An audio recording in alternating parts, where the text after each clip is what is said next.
Karaniwan ang ginagamit ang kawayan bilang dekorasyon, Here. furniture o di kaya Now. musical instrument. Pero para sa mga mahilig mag-eksperimento, may nadiskubre silang iba pang gamit nito. Alam niyo ba na ang bamboo ang isa sa pinakamabilis tumubo na halaman sa mundo? Isa kasi itong klase ng damo at tulad ng ibang mga damo, hindi ito mahirap pahagilap. Marahil karaniwan at ito namang kakaibang bamboo product na ito, mabibitbit ka kung saan-saan. Ang ideya sa paggawa ng bamboo bikes ay dinala rito sa bansa ng Filipino-American na si Brian.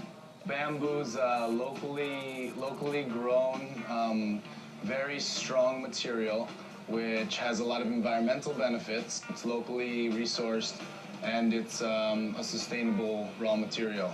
Matapos madiskubre ang ganitong technology sa internet, sinubukan ni Brian na gawing mas Pinoy ang mga bamboo bikes na kanyang dinidisenyo. Bukod dyan, nakakatulong pa siya sa isang komunidad dahil nakapagbibigay siya ng extra income sa ilang kapitbahay. Tinuruan niya mga ito sa paggawa ng bike frame at iba pang parteng kailangan ng kanyang mga bike. At ang kinaganda nito, hindi nalalayo ang presyo ng bamboo bike sa ordinaryong mga bisikleta. Sa ngayon, iba't ibang klaseng bike na ang nabuo ni Brian gamit ang kawayan.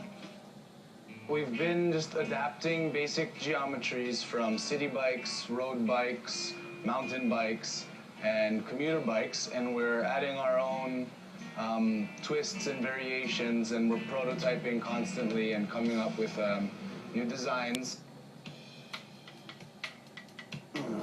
Kakaiba ang materialis niya para sa isang bisikleta, pero kumusta naman kaya ang performance niya? Only one way to find out. Initial impressions, hindi ako masyado marunong sa bisikleta, pero na-feel ko napakagaan niya. Very easy to use. You can just forget it's a bamboo frame. And it felt sturdy.